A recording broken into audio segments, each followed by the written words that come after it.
Los que ya me conocéis,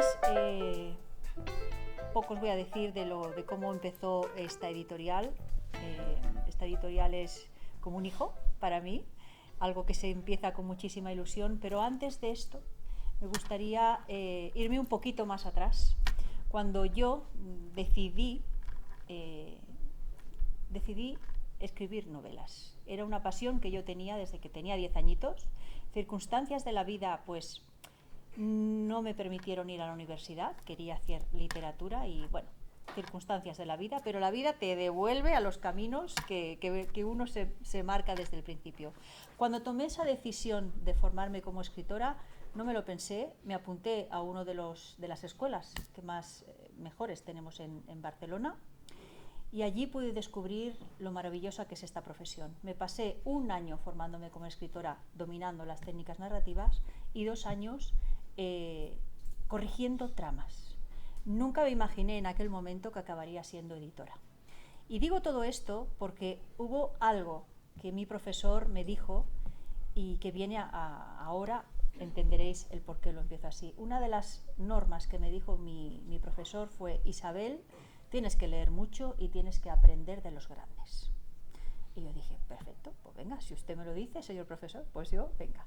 Yo leo muchísimo desde que era muy jovencita, pero una vez que aprendí esas técnicas, entonces fue cuando empecé a leer, atendiendo verdaderamente qué técnicas había utilizado esos escritores, cómo habían engañado, cómo habían haberme hecho ir para un sitio para luego llevarme al otro y darme esa sorpresa final, y empecé a analizar esas historias. ¿Por qué cuento con esto? ¿Por qué os cuento todo esto?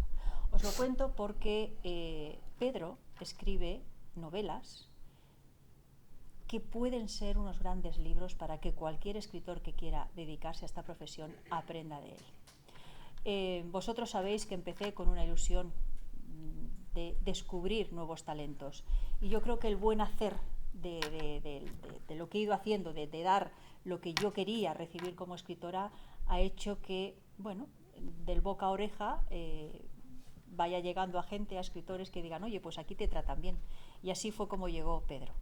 Pedro llegó porque me presentó su proyecto El milagro de las abejas, porque vio que tenía un departamento de adaptación y representación, porque yo, ya os digo, cuando yo me pongo, yo lo mío es abrir puertas a mis escritores en todo lo que pueda. Primero, contratos para que estén en el mundo, en papel, en digital, en todo lo que quieras, pero después un paso a más. Yo me pregunté, ¿yo qué quiero como escritora? Ver mis películas en el cine. Pues venga, Isabel, búscate un guionista, monta tu departamento y ala. Y así fue como fue llegando las personas que me han ido ayudando a crear el grupo editorial que tengo a día de hoy. Luis, que fue el director de cine, que se puso en contacto conmigo por otro proyecto que tenemos de nuestra guionista, y fue la persona que hizo el capítulo piloto de la novela El milagro de las abejas de Pedro. Y así fue cómo conocí a Pedro, cómo llegó a esta editorial. ¿Cuál fue mi sorpresa cuando, un poquito más tarde, unos meses, un tiempecito más tarde, un día me llama y me dice que tiene una novela y que le gustaría que lo valorase? Yo recuerdo esa primera encuentro, esa primera reunión que hicimos, pues en el Paseo Marítimo de Castelldefels, tomando un cafelito mirando al mar. Digo, fíjate tú qué bien. Cuando vino, sí. Oye, qué mejor oficina. Yo, si algo me duele, es que la puñetera pandemia me hizo cerrar mi despachito, que algún día volveré a abrir, pero bueno, me ha permitido que mis entrevistas sean, pues mira, en un entorno más bonito, que no un despacho con...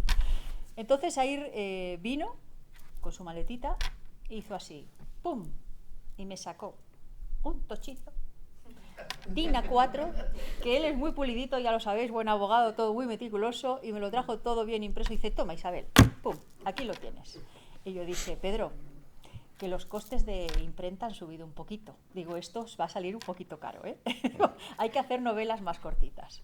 Pero os puedo asegurar que cuando leí, hice así, miré el título, No dejes que nadie robe tus sueños, dije, uy, qué mensaje más, qué título que llena tanto, ¿no?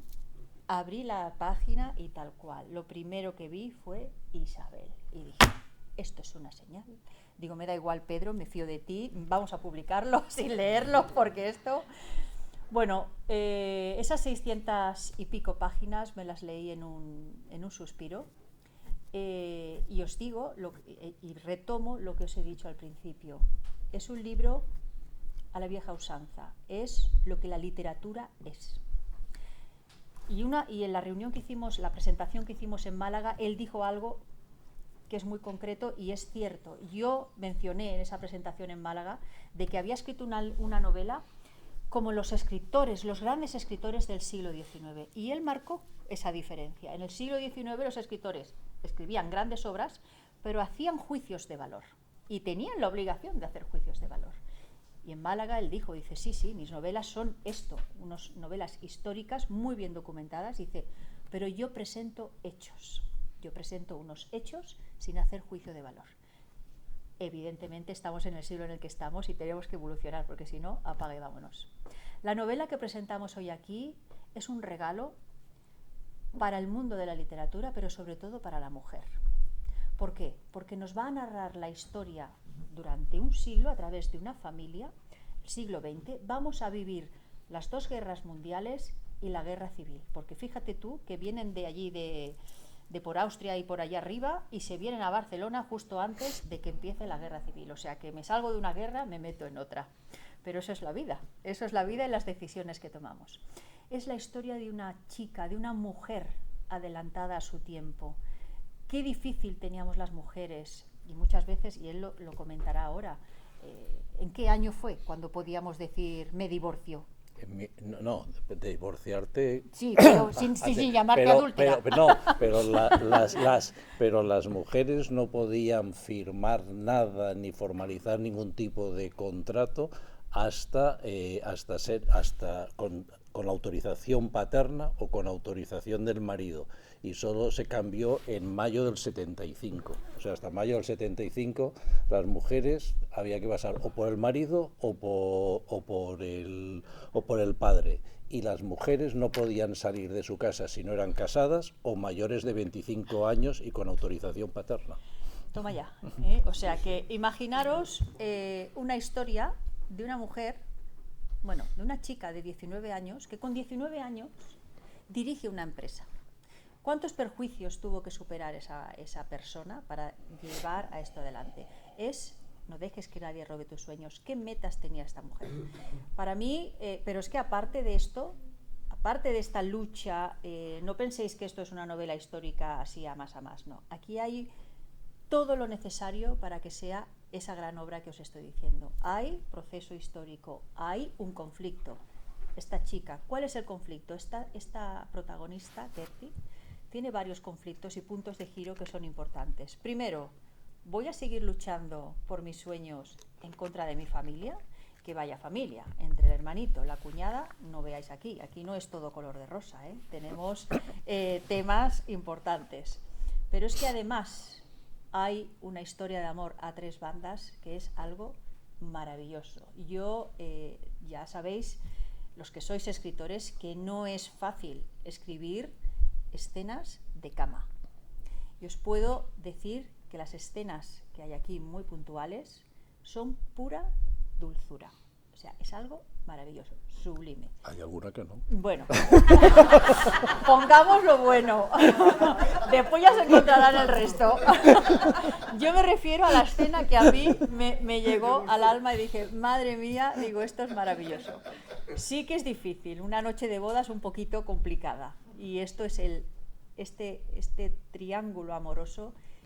¿Qué decisión? Cuando acabéis y cerréis el libro, siempre diré lo mismo. Las mujeres, ¿qué hubierais hecho vosotras en lugar de Gertie? Después podríamos hacer un club de lectura, decir, ¿tú qué hubieras hecho? Pues yo me voy para allí, pues yo me hubiese quedado aquí. Bueno, pues yo creo que seríamos un montón las que dijéramos, yo me voy para allí, y las otras, pues yo me hubiese quedado aquí. Pero es que los hombres igual. Hay dos hombres en esta historia que hacen grandes cosas por amor. Hubo una reseña que le hicieron, un comentario que le hizo una lectora, me lo comentó Pedro, y yo dije, ¿cómo es posible que hayan dicho esto? Dice, esta historia de amor no es creíble. Y digo, ¿perdona? Digo, esto es el amor subido, al exceso, o sea, arriba del todo. ¿Qué es uno capaz de hacer por amor? Os puedo asegurar que Los hombres, vosotros, algunos dirán, pues yo no pasaría una noche de bodas así, seguro. Y otros dirán, ¿hubiera hecho yo esto? Hay, de verdad, o sea, vais a estar en continuo como tiene que ser una buena novela, como tiene que ser un buen escritor, aquel que os atrapa y os hace sufrir y os hace decir. Y hubo un momento en la historia que yo decía, vale, ¿con cuál me quedo? Y hay un momento que uno de ellos, bueno, en fin, le ocurre algo y yo pienso, bueno, si lo matan me sabe mal, pero así, se va con el otro. Y la verdad es que, bueno, esto es literatura. 600 y pico páginas de una historia que atrapa.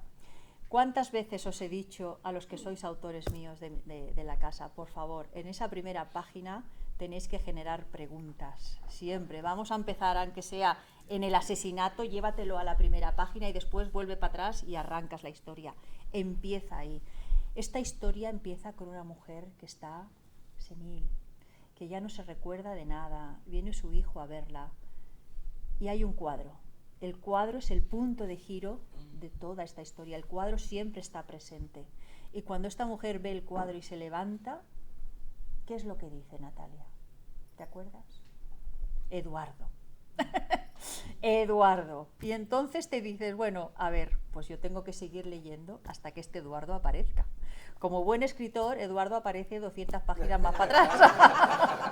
Dice, ya los tengo atrapados, ahora que se esperen aquí y que sigan adelante leyendo. Bueno, esto es lo que yo os digo. Hay que aprender de los grandes, hay que aprender de escritores que verdaderamente dominan las técnicas y que te enseñan lo que puede llegar a ser la gran literatura. Hay que leer mucho y aprender. Pero cuando leamos este libro, decir, mira, cómo ha empezado aquí, el punto de giro tal, mira cómo acaba cada capítulo.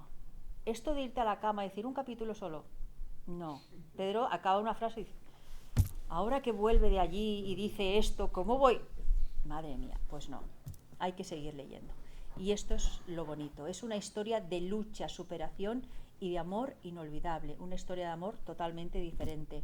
Una lectura obligada en escuelas, porque aparte, no solamente escuela de escritores, sino en escuelas, porque es un paseo por la historia del siglo XX. Y es un regalo para cualquier mujer. ¿Cuántos sueños tenemos pendientes por hacer, verdad que sí, María Jesús? Pues venga, pues nosotros como Gertie, adelante, a por ello. Para mí como editora me supuso un regalo. Para mí, ya sabéis que todos mis escritores, cada uno de ellos es especial, a todos los adoro, cada uno tiene una historia que podría escribir un libro de cómo llegó cada uno a mí, pero bueno, sigo sumando afortunadamente autores que me llenan de ilusión, que me traen buena literatura. Me puse una meta hace 9 años de decir, vale, vamos a crear una editorial que sea diferente y quiero descubrir nuevos talentos. Yo no he descubierto a Pedro, pero he tenido la suerte de que gracias a mi buen hacer se ha apuntado al carro, o sea que con esto ya me es suficiente. Trabajar con Pedro fue maravilloso. Os puedo decir que, bueno, los que mis autores saben que cuando hago esa revisión primera, hago el informe, a veces me cargo parte de las historias, a otra le digo, esto no me gusta de aquí para tal. Yo, si me permites, un inciso pequeñito, que me salgo. Aquí tengo a Rafael, de Torrejón de Ardoz. Fue brutal. Yo recuerdo que cuando hice esa tutoría, estaba violenta y yo le decía, no, Isabel, no le puedes decir a un escritor, sí, tiramillas, no, tienes que enseñarle. Hice aquella reunión con todo mi cariño. Pero yo cuando cerré la videoconferencia pensé, mañana me va a llamar y me va a decir, Isabel, me voy a dedicar a mis relatitos cortos y punto.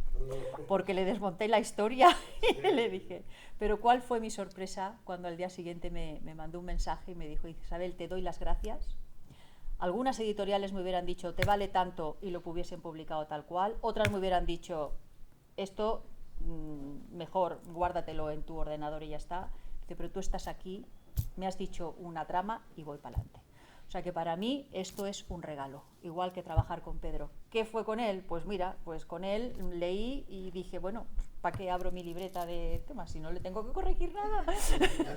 Sí que es cierto que la única cosita que le dije fue que me hiciera un epílogo. ¿Por qué? Porque os puedo asegurar que os va a atrapar tanto los personajes que vas a querer seguir sabiendo más. Y aunque sepamos que ya ha llegado su final, querrás saber el final del final. Y le dije, por favor, escribe un epílogo que yo quiero saber un poquito más. Escribió un epílogo muy cortito, muy cortito. Si escribe 20 o 30 páginas más, hubiera sido maravilloso y hubiéramos seguido leyendo. Pero bueno, hizo eso y nos quedamos perfectos. Para mí es una novela imprescindible, igual que todo lo que publico. Os animo a que la leáis, os animo a que disfrutéis de la lectura, de que empaticéis con esos personajes y que luego me digáis, pues yo me hubiera ido para allá, o yo me hubiese quedado aquí, o yo no hago, o yo me caso o no me caso, o yo qué sé. Ahí no dejo spoilers, nada, fuera, no digo nada, ¿eh? A ver qué pasa. Bueno, por mi parte, agradeceros nuevamente vuestra asistencia aquí, y ahora vamos a dar paso al escritor, que tiene cositas que decir. Y hay una cosa que, Pedro, me encanta, desde la primera presentación que hicimos en marzo, que tiene muy claro unas 5 normas. Y le dije, oye, Pedro, pero es que estas 5 normas, esto lo tendría yo que poner nada más que aquí. ¿Quieres empezar con los agradecimientos? Primero con los agradecimientos. Venga, arranca. A ver, yo en primer lugar agradecer a Isabel la presentación, discrepo de muchas cosas, quiero decir, y agradecer en primer lugar a Castillo Luquevín, a su alcalde, concejal, por habernos acogido aquí. Yo presenté esta novela en Málaga el martes y he aprovechado con mi mujer para visitar Jaén. He visto que hay un par de olivos, he encontrado un par de olivos por la... Pero y la verdad, bueno, hemos recorrido toda la provincia. Yo creo que ya incluso hemos tenido que volver para atrás porque no encontrábamos gasolinera, porque ya nos había gastado el depósito. Con lo cual, he hecho en primer lugar agradecer a Castillo Luquevín y a Jaén por su acogida. En segundo lugar, agradecer a los lectores. Yo la primera novela que escribí, que se llama El milagro de las abejas, que queremos llevar al cine, y que realmente yo quedé encantado, pero se ve que el público también, porque a raíz de esto me empezaron a insistir que por qué no escribía la segunda. Escribí la segunda y cuando acabé la segunda me pidieron la tercera. Y ahora que ya ha acabado esta tercera me están pidiendo la cuarta, con lo cual quiero decir que el tema es que ese agradecimiento a los lectores. Y luego agradecimiento a los protagonistas de la novela. Yo no escribo la novela. Yo no escribo novelas, yo simplemente transporto al papel lo que mis protagonistas me dicen. Yo cuando empiezo mis novelas son media cuartilla. Esa media cuartilla se convierte al final en 600 páginas, pero yo no lo sé. Yo a partir de aquí voy escribiendo y son los protagonistas quienes por la noche me están diciendo, oye, esto lo tenemos que hacer así, esto así, esto. Cuando yo empecé a escribir esta novela, yo tenía muy claro que iba del empoderamiento de las mujeres. A mí me parece muy mal que hasta el año 75 las mujeres no pudiesen actuar. Me parecía ya como jurista que no podía ser. Y en este caso una mujer que además hago un medio spoiler, era de mi abuela, que a los 19 años estaba dirigiendo una empresa en 1919. Cómo lo podía hacer, cómo lo pudo hacer, todo eso me animaba a escribir esa novela. Lo que pasa es que en esa novela, que yo pensaba que iba a ser la historia de una mujer, resulta que es la historia de 6 personajes. Para mí hay 6 personajes, tres como si dijéramos protagonistas, aquello que hay que dar el premio al actor protagonista, no sé cuál sería de los 3, y hay 3 actores secundarios. Y esas personas tienen vida propia. La mala. No esa, me. ¿Qué quiere decir? En fin, esto, me he mantenido, pero ha salido muy mala. Yo a veces terminaba de escribir y decía, pero ¿cómo puede ser tan mala esa persona? Quiero decir, pero yo esto, Yo no sé si algunos se acordará de aquella novela, aquella película que era Yo, Claudio, en que la mujer de Augusto era mala, mala, retorcida. Pues yo iba pensando, pues es un poco así como esa persona. Pero digo, yo no la quería hacer mala. O sea, ella era misma y se organiza unos follones y se lía. Y el hermano que parecía buena persona, pues otra vez. Quiero decir, y todo se va liando y todo se va organizando un follón importante. Entonces se van mezclando las historias. Yo discrepo que sea la novela para una mujer. Yo creo que es una novela para esto, porque las decisiones la toman las mujeres y la toman los hombres. Y el hombre también toma unas decisiones que yo no sé si siendo hombre, habría tomado esa decisión o no. Quiero decir, pero al final las novelas las interpretan los lectores. Yo me acuerdo que en la segunda novela, El último rey de Tenerife, que es sobre la conquista de las Islas Canarias en la época de los Reyes Católicos, me la presentaron en Valladolid y en Valladolid me dijeron: ¿cómo se nota que eres catalán? Porque tienes una visión un poco tangencial. Y en Barcelona me la presentaron y dice: ¿cómo se nota que tiene raíces castellanas? Porque eso, y digo, pues la novela es la misma, quiero decir, pero cada uno, pero eso es lo bueno de la literatura. Lo bueno de la literatura es que cada uno vive y cuando vas a un club de lectura ves una novela y ves viendo que cada uno tiene una interpretación absolutamente distinta. Por eso digo que yo a quien tengo que agradecer es a los protagonistas, que son los que me llevan por aquí, me llevan por el camino de la amargura. A mí hubo, en una de las presentaciones, hizo un comentario que me hizo mucha gracia. Ahora te lo comento y lo dices tú, de ese día que llegaste triste al despacho. Dice que él transcribe lo que los personajes dicen. Sí, en una de la primera novela, un día llegué triste al despacho y me dice la socia del despacho: ¿qué te pasa? Y dice: que estoy mal. Y dice: ¿pero por qué? Y dice: porque uno de mis protagonistas ha muerto. Y dice: ¿cómo que se ha muerto? ¿Lo has matado tú? Y digo: yo no. Yo cuando empecé no iba a morir, iba con esto, pero se lía con drogas y tal, y al final se muere. Con lo cual, y al final pues eso, estaba triste. Y entonces, bueno, y a mí, incluso en las novelas hay, por ejemplo, en esta hay escenas que me han dicho, me han escrito, claro, al final supongo que me escriben solo los que le han gustado, porque la verdad es que estoy recibiendo muchas críticas y muy buenas. Bueno, hay una periodista en La Vanguardia que me ha comparado con Ken Follett, seguro que se droga o bebe. No. Pero, quiero decir, ya no sé por qué iba a decir esto. Bueno, pues nada, porque... No, pues pero, bueno, no sé, ya volverá cuando esto. Bueno, aquí yo siempre pregunto a mis escritores: oye, ¿cómo surgió esta historia? Pero claro, yo no me podía imaginar que verdaderamente había un hilo conductor real.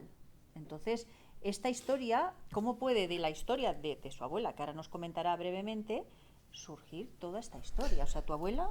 Bueno, a ver, al final, la verdad, mi abuela nació en Praga. Yo la he llevado a Viena porque me gusta más Viena y porque sus padres eran de Viena. Nació en Viena, su padre tenía las empresas de curtición y fue uno de los inventores de la curtición al cromo. La curtición al cromo antes, en las temas de la curtición, se hacía con lo que se llama taninos, que es de cultivo vegetal. Él inventó la curtición al cromo y eso hizo que la curtición fuese más rápido y más económico. Luego resulta que da cáncer, pero bueno, eso ya es otro problema. Pero en ese momento daba conferencias por todo el mundo pues con esto y acabó en la Barcelona de principios de siglo. Eso pues a mí me motivó para decir, bueno, y mi abuela hablaba inglés, francés, magiar, español y francés. Es decir, que hablaba 5 idiomas y a los 19 años dirige la empresa. Lo que pasa es que yo a mi abuela no la conocí porque en el año 1937, con la Guerra Civil Española, cuando cayeron las bombas en Barcelona, pues falleció. Pero en cambio aquí vive hasta los 83. Y con quien se casa no es el mismo, y el cuñado no es el mismo, porque si la otra parte de la familia lee la novela, me puedo jugar una querella criminal y ya tendré que buscar unos abogados para que me defiendan. Bueno, pero quiero decir, aquí hay buenos abogados, con lo cual, quiero decir que no hay problema. Pero eso es el principio. En esta que me hizo la crítica en La Vanguardia, que salió, decía, claro, la primera, El milagro de las abejas, pues yo me inspiré en mi bisabuelo, que se fue a Santander a principios del siglo XX, llegó al México pre-revolucionario y acabó la Barcelona de principios de siglo, y entonces me inspira allá, y entonces esta crítica me dice, hombre, tú tienes una familia espectacular, porque con una hacer la primera, con otra por tercera, y yo digo, si al final es cuestión de buscar cualquier cosa y a partir de ahí montas toda una película. Quiero decir que no esto, todos tenemos familiares que podemos aprovechar, con lo cual, para hacer cualquier cosa, con lo cual, quiero decir que es cuestión de ponerle colorido. Sí que es cierto que esa chispa surge con algo real, ¿vale? Ese cuadro es un cuadro que no tiene nada que ver, pero existe ese cuadro, no de lo que habla en la novela, pero existe ese cuadro. Pero después hay mucha documentación, y más cuando tratamos una novela histórica, que ocurre precisamente en todo un siglo, 2 guerras mundiales y una guerra civil. Entonces ahí una de las cosas que yo, la verdad, se lo dije, cuando leí la parte de la guerra civil, ¿esto ocurrió de verdad? Y me dijo, sí, esto sí era real, lo desconocía. ¿Cómo te documentaste? Porque, bueno, claro, esto de que lo dice, quiero decir, cuando escribí la segunda, que era el último rey de Tenerife, que en la época de los Reyes Católicos, me entrevistaban periodistas de las Islas Canarias para decir, ¿esto de verdad ha pasado? Y digo, pues sí, y lo recomendaban como libro de texto en los colegios de Tenerife. Y bueno, pero al final yo es que no quería ser abogado, yo quería estudiar la carrera de historia, pero mi madre, que mandaba mucho, claro, era hija de la abuela, de la abuela, me dijo que tenía que hacer algo sensato y me dijo que hiciese derecho, que esto sirve para todo, pues al final dirigir un supermercado o hacer cualquier cosa. Con lo cual, pues siempre me ha encantado la historia. Entonces, para mí la historia es apasionante, me encanta la historia y leo siempre cosas de historia, y eso me sirve para montar mis películas. Luego, a partir de aquí, pues yo tengo una ventaja por encima de muchos mortales, que es que no duermo. Y como no duermo, me da mucho tiempo. Yo me acuerdo que mi primera novela me la presentó Antonio Garrigues, que abogado que muchos conoceréis, en el cual dice, yo hay dos tipos de personas que no puedo soportar. Aquellos que no duermen y aquellos que pueden comer todo lo que esto sin engordar. Y digo, pues mire, yo de los otros no, pero de los primeros sí. Yo tengo yo creo que es una suerte que yo no duermo, es decir, yo me voy a dormir, si mi mujer tarda un poco más en lavarse los dientes, ya me encuentro dormido. Y más o menos duermo hasta las 4 o las 5 y ya me despierto, me levanto, escribo, leo, y entonces si no tengo proyecto, pues estoy dando vueltas, me cojo un libro, leo, luego me vuelvo a la cama, pero si tengo algún proyecto, pues aprovecho para trabajar, que es malo, o mira, si es malo, que hasta lo pagan, y si no, para cualquier otro proyecto, que es esto. Entonces, en las novelas me da mucho tiempo para poder escribir. Entonces, a partir de aquí, yo pues contrato una persona en cada una novela distinta, en la que le digo, yo, a ver, necesito documentación, porque lo que no tengo tiempo, hasta que deje la profesión, si me jubilo, eso es lo que quiere mi mujer, pues es el tema de ir a las bibliotecas, etc. Yo le digo, a ver, yo quiero escribir sobre el Poble Nou, en Barcelona. A ver, necesito que me encuentres información sobre el Poble Nou. Y entonces, pues ella se va a las bibliotecas, y me trae 3 libros en los cuales con fotografías de allá y con texto. Entonces yo me empiezo a estudiar todo esto y al final, pues eso me sirve para escribir. Y además es mucho mejor las fotografías y ver libros antiguos que intentar ir a esas fuentes. Yo después, cuando acabo las novelas, lo hago al revés. En vez de ir a ver los sitios primero, lo hago después.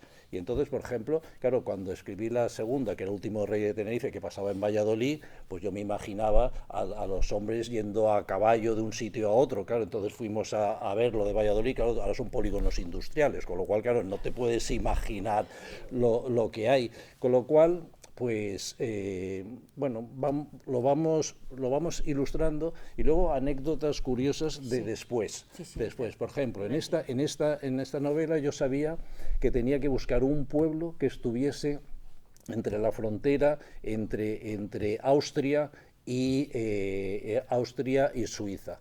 ¿Por qué? No os lo voy a decir. Entonces, como en esa tenía que encontrar, entonces encontré un pueblo que se llama Bregenz. Entonces dije Bregenz, y entonces yo cogí unos libros sobre Bregenz y empecé a escribir sobre Bregenz. Y entonces allá pasaba pues que en un momento pues hay unos protagonistas, que no diré porque estaban haciendo cosas muy malas allá, pues estaban en un momento determinado, y entonces dice, vamos a pasear. Y entonces se iban paseando, y yo pues hasta la ermita de San Martín, porque pone que es muy bonita, etcétera, y se iban a San Martín. Claro, cuando ya había hecho la primera, porque yo escribo tal como me viene a la cabeza, y luego empiezo correcciones, hasta que me aburre la novela y vuelvo a corregirla. Y entonces dije, bueno, ahora vamos a visitar aquellas cosas que sobre lo que había hablado con mi mujer, que es una mártir de esto, pues fuimos en coche y nos fuimos a ver Bregenz, St. Gallen, Zúrich, etcétera, que son los escenarios donde parte de la novela. Y cuando fui allá, resulta que el Castillo de San Martín está arriba de una montaña, y uno de los protagonistas, que tampoco diré por qué, pues tiene una pierna absolutamente hecha polvo. Claro, cuando empezamos a subir y vimos la subida que digo, lo que no puedo hacer es que vaya allá, con lo cual le dijimos que la cambié y dije que paseaban por el lago. Es decir, porque claro, que son cosas que tienes que ir cambiando. Yo me acuerdo, cuando os aburráis me lo decís, ¿eh? No. Es decir, que en la segunda novela, no hago un spoiler porque empieza así. Hay un momento en que la primera página, que es lo que hay que decir, siempre en la primera página hay que crear un poco de misterio. Pues resulta que hay una persona que va y hace un agujero en el suelo y pone un feto allá y lo entierra. Con lo cual yo dije, pues fue allá, cava con las manos y pone el feto y lo entierra. Ya lo había escrito.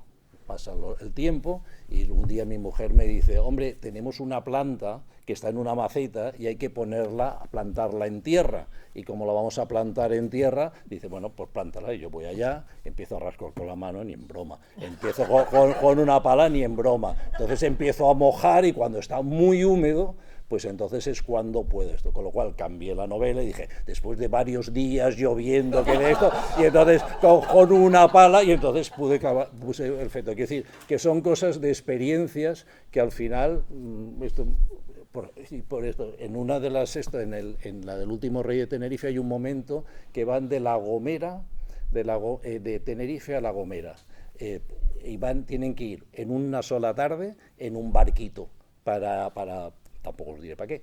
Entonces van en un barquito, y entonces de repente digo, pero a ver, de Tenerife a La Gomera ¿se puede ir en una tarde en un barquito? Como está en una isla, seguro que sí, pero claro, se puede ir en una tarde. Y entonces empiezas en internet y pone David Meca cruza a nado, nadando pues de La Gomera de Tenerife a Gomera. Pues si lo hizo nadando, pues seguro que se puede hacer en un barquito, con lo cual le pongo un barquito con velas. Sí. Entonces resulta que vas leyendo, y en las Canarias, por las tardes, no hay viento, porque están con lo cual, claro, rápidamente le pongo remos, y con lo cual...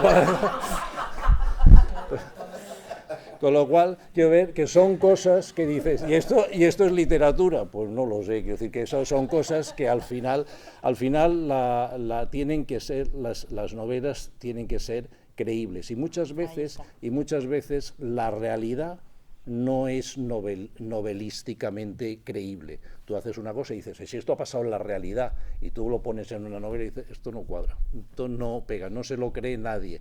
pero si es verdad, pues no, tienes que, por eso digo que todo esto, ya sabéis que los abogados nos inventamos todo, con que nos dé la razón al cliente, pues ya está. Pero esto que comenta Pedro es correcto, o sea, no puedes cometer errores, porque entonces se pierde la credibilidad total del escritor. Yo recuerdo estaba yo formándome y me entra un texto de un compañero que puso que entraba, era un relato, teníamos que corregir páginas, ¿no? Una página, y recuerdo aquello que dice, entró con la lancha a 25 nudos por el puerto. Y claro, tú dices, bueno, en nudos me suena, no sé qué, ¿no? Y le digo, oye, tú no eres navegante, ¿no? Dice, no, ¿por qué? Digo, hombre, en los puertos más de 2 nudos no puedes entrar. Digo, si tú entras a 25 nudos en el puerto o te estampas contra el muro, digo, ¿qué? Entonces son esos pequeños detalles. Bueno, pongo nudos, estribor, o sea, aquel chaval no tenía ni idea de lo que era navegación, ¿eh? Él dice, salto por estribor y se va por el lado izquierdo, o sea, lo hizo todo al revés. Digo, no, digo, te has equivocado, digo, dedícate a otra cosa, digo, porque esto no. Y esto es lo que hay que hacer, documentarse y ver las cosas, o sea que las prácticas van bien. Bueno, yo creo que esta novela tiene, como ya veis todo lo que hay dentro en esas páginas. Teníamos que ponerle una portada, y esa portada fue otro trabajo. Pero bueno, un trabajo que de verdad yo creo que cuando las cosas tienen que salir, el destino te pone en camino. Yo tenía ganas de hacer una portada mucho más cinematográfica porque yo esta novela, igual que las anteriores suyas, las veo como series de televisión de larga duración. Esto es lo que veo. O sea, aquí esto lo coge los turcos o no sé, estos que hacen series y le empiezan a decir, escribe más de la Gertie, pero la veíamos así. Yo la veía muy cinematográfica. Él tenía muy claro lo que quería hacer y él quería coger esas empresas de curtición de la Barcelona de principios de siglo. Entonces no nos poníamos de acuerdo, ¿no? Y él investigando, y cuando consigue una foto se lo damos a Cristina, nuestra diseñadora, y la Cristina dice, oye, los píxeles cuando esto se abre, no sé qué, no sé cuánto, no se ve bien.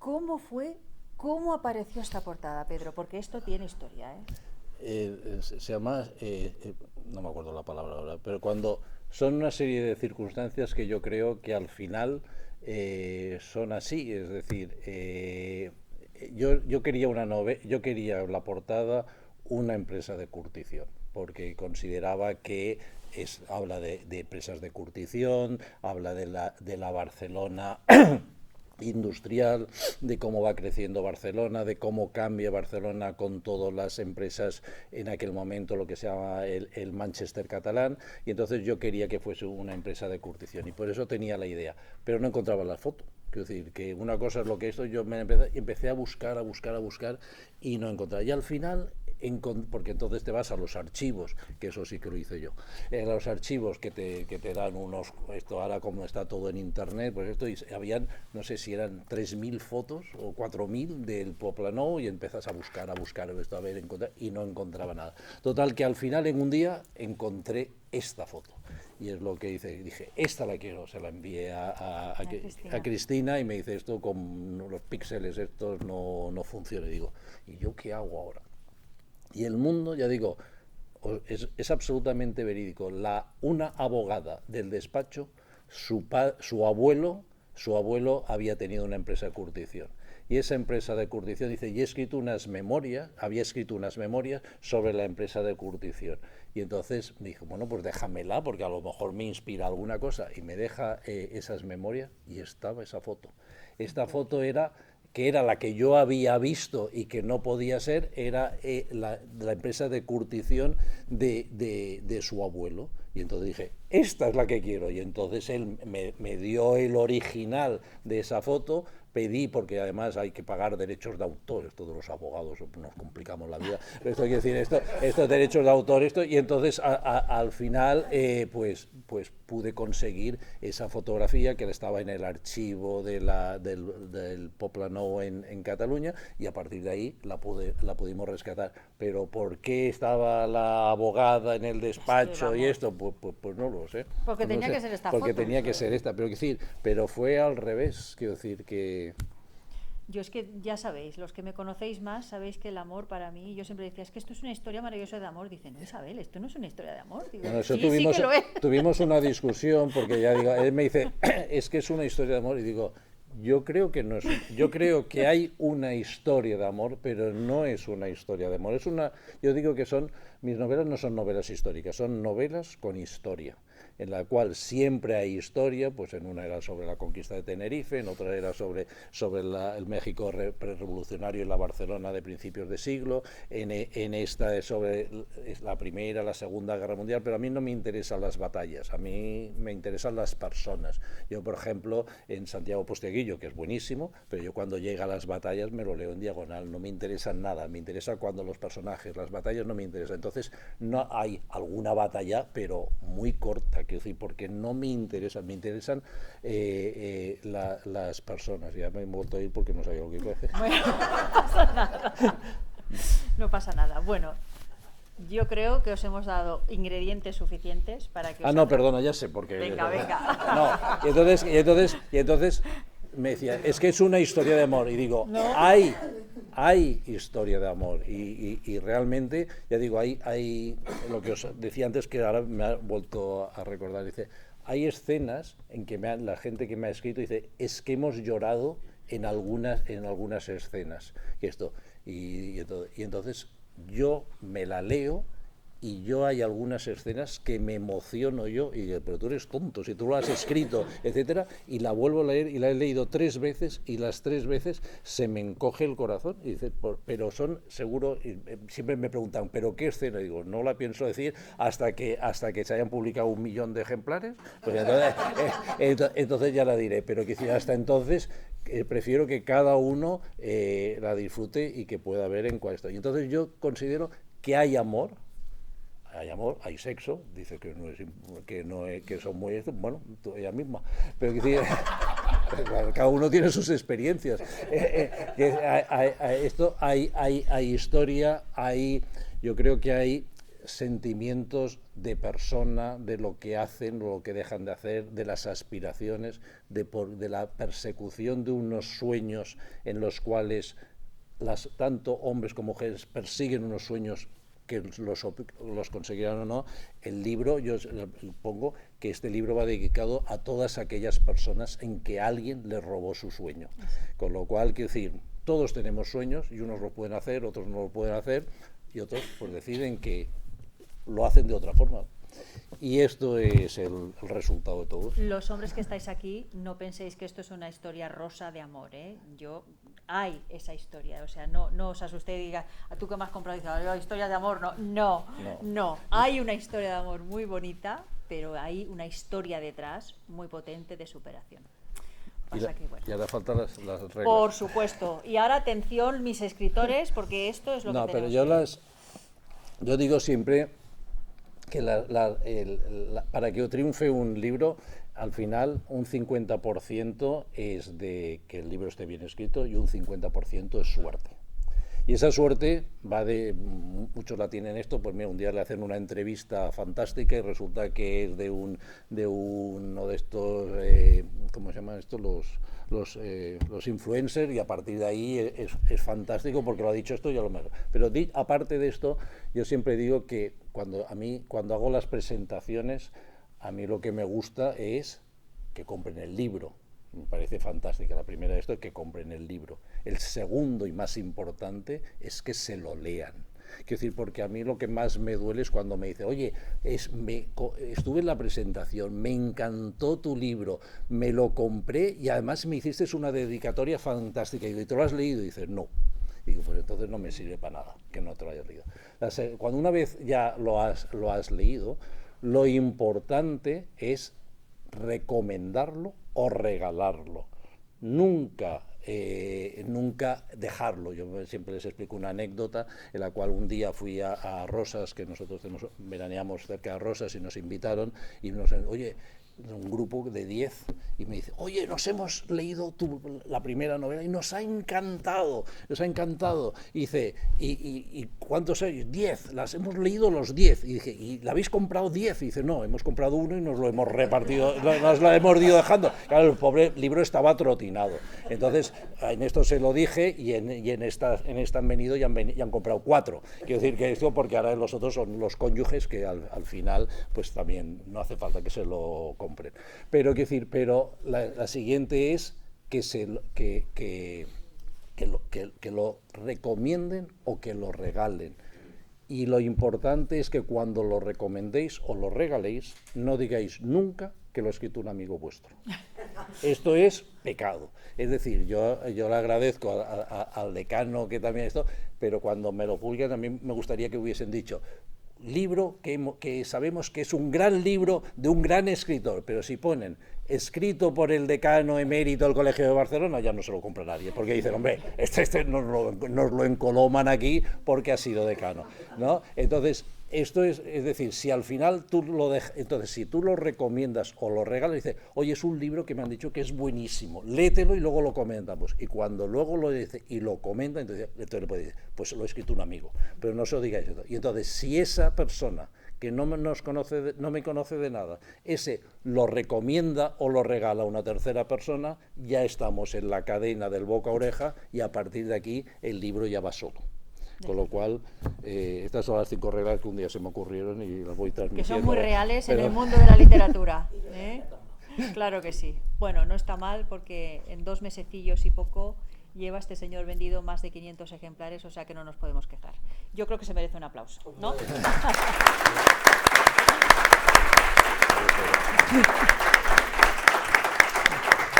Bueno, no sé si queréis hacer alguna preguntita, ya que lo tenéis aquí. Venga, dispara, María Jesús. Has dicho que esta historia está escrita porque tus personajes te han hablado, todo eso. Yo te entiendo a la perfección. Pero mi pregunta es, entonces, supongo que una historia tienes en la cabeza, tienes una trama o algo, no lo sé. Sí. Y claro, empieza por esta chica. Como empieza por esta chica, ¿los otros personajes ya están pensados o van saliendo conforme se va haciendo? O sea, ¿fluyes con la historia? ¿La tienes muy pensada? ¿Eres mapa, brújula? Pues esta historia, curiosamente, el primer capítulo no estaba escrito cuando empecé. O sea, es decir, que yo empecé con Kerti, que sale con 10 años caminando por las calles de Viena y esto.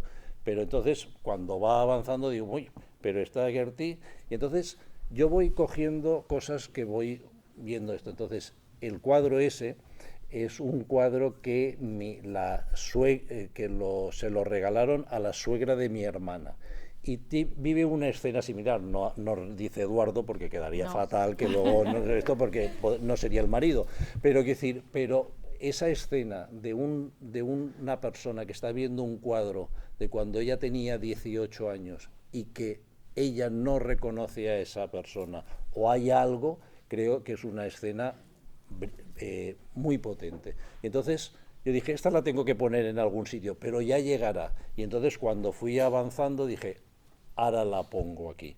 Quiero decir, pero va fluyendo. Ya digo que van absolutamente por libre y no sé por qué. Quiero decir que de repente, pues no sé. Es que son ellos, es que me lo dicen ellos, es que yo de verdad que simplemente les escucho y en una de otra novela estaban en un momento en un puerto y de repente les están persiguiendo. Y yo digo, ¿y cómo se van a escapar ahora? Porque no se va a escapar. Y de repente a uno de los protagonistas se le ocurre a uno robar el bolso y salen corriendo a perseguir. Y entonces él se puede escapar. Y digo, oye, pues ha sido brillante la idea de esto. La idea. Pero lo piensan ellos. Yo ya digo, me dejo llevar. Yo de verdad, mis novelas empiezan con media cuartilla y no sé para esto. Ahora ya tengo, yo en la cabeza tengo 4 novelas más. Y en las 4 hay una que es muy... que no sé lo que voy a hacer, porque hay unas que sé cómo esto, que me fluye muy esto, y quiero investigar un poco, y quiero hacer una novela de aventuras y una novela negra. Pues quiero una Isabel, pero en condiciones. No, pero entonces en esa... No. Pues en esa de la que quiero hacer de aventuras, sé a dónde quieren ir, pero no sé ni cómo van a llegar ni lo que les va a pasar, con lo cual digo, bueno, pues yo empezaré, ya se espabilarán. Ya me lo dirás. Rosita, dime. Bueno, yo quiero profundizar en el sentimiento y en las emociones del escritor. Quiero profundizar en... Entonces, me gustaría saber, bueno, cuentas que la protagonista está basada en tu abuela, que no conociste, que supongo que a través de todo lo que tu familia te ha transmitido de ella, ¿cómo percibes, cómo visualizas o sientes que era tu abuela? Bueno, ¿Qué emoción te transmiten todo lo que tú a través de los años y de tus familiares te han ido transmitiendo de ella? Pues eso nada, porque mi abuela, mi madre tenía 6 años cuando murió mi abuela y mi tía 3, con lo cual no me pudieron transmitir nada. Lo que pasa es que yo me imagino a mi abuela cómo debía ser y a partir de aquí la idealizo, pero debía tener un carácter de UPA, porque mi madre y mi tía tenían un carácter de UPA, con lo cual me imagino que sí. Pero yo la he idealizado. Mi abuela sale en libros de química, del siglo, de principios de siglo, como una mujer que con 19 años estaba licenciada en química por la Universidad de Zúrich y por la Universidad de París, con lo cual debía ser. Pero yo me la idealizo porque quiero decir, para poner cosas curiosas, mi abuelo escondió que había fallecido a su mujer, a mi madre y a mi tía durante 3 años. O sea, cuando mi abuela, a mi madre y a mi tía, cuando empezó la guerra, la llevó, que sale en el libro, a un pueblo que se llama Lloret, que había un Santa Cristina, y allá había un hotelito, y mi abuelo las dejó allá a mi madre y a mi tía mientras la guerra, porque él se volvió a Barcelona y tal. Murió mi abuela y mi abuelo fue incapaz de explicarles a sus hijas que su mujer había muerto, con lo cual los dejó internas durante 3 años allá, simplemente para no decirles que había fallecido. Con lo cual, que esto es otra historia, es decir, es otra historia. Ahora, por ejemplo, y además vas cogiendo, se me queda en el disco duro una serie de cosas, y ahora, por ejemplo, hablando con una chica, me explicó una escena, que no os la voy a decir porque si no había demasiados escritores aquí, es decir, que me impactó tanto que la tengo que meter en un libro, sea como sea. Y entonces ahí la meteré, pero no tiene nada que ver ni con la familia. Ya digo, voy mezclando ideas y yo creo que esto cabeza, pues ya sabéis que los hombres tenemos el nothing box, que es aquello que estás pensando nada, y las mujeres, pues yo creo que toda persona tiene un componente femenino, toda persona, los hombres tenemos un componente femenino y las mujeres tienen un componente masculino, y a partir de ahí, pues esto va como... Entonces yo, pues eso, cuando mi mujer ve las películas y le entra la llorera y yo la miro, yo la miro y entonces ella, hombre, no me mires ahora, y esto. Pero yo en el fondo yo lo hago porque así me distraigo y no se me notan a mí las lágrimas. Ay, madre mía. Bueno, para escribir estas novelas tan buenas, ¿qué nos recomiendas para no dormir como tú? No, es que yo creo... Coca-Cola. No, pero yo no duermo desde los 16 años. A mí cuando empecé a no dormir, el problema es que te dicen que eso al final casca la salud. Pero yo siempre digo que yo tengo toda la eternidad para dormir. Con lo cual aprovecho el tiempo. A mí me dijeron lo que tendrías que hacer es tomar pastillas para dormir. Y digo, es que perderé tiempo. Quiero decir, no, es que no me interesa. Sinceramente, no me interesa. Lo paso mal, etcétera. La única diferencia es que antes no dormía y me despertaba descansado.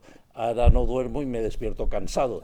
Y cuando estoy a partir de las 7 de la tarde, si estoy en un sofá y no me da mucha conversación, pues puede ser que caiga. Pero ya digo, a mí la cama me aburre. Quiero decir y hay que hacer cosas. Pero no puedo recomendar porque dicen que es muy malo para la salud, o sea que tampoco... Muy bien. No sé si tenéis alguna cosita más. Dispara. ¿Qué te impulsó a empezar a escribir? No sé, desde cuando sé que tienes 3, 4, ¿no? 3 novelas. Bueno, la cuarta ya está escrita, pero la tengo guardada en un cajón hasta que evolucione esta. No, pero ¿Por qué empezaste? No, yo a los... Era 10, 11 años, yo estudiaba en un colegio de curas y escribí una novela en cuartillas y vino el cura y me dice, ¿qué hace usted?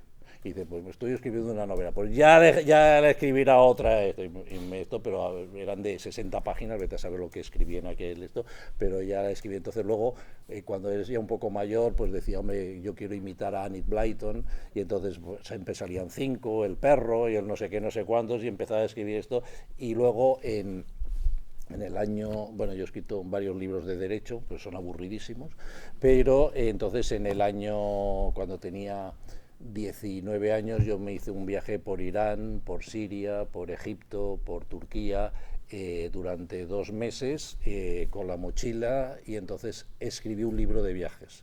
Y en ese libro de viajes me lo pasé tan bien escribiéndolo y la gente le gustaba mucho que dije, pues me ha encantado, y entonces dije, voy a escribir una novela.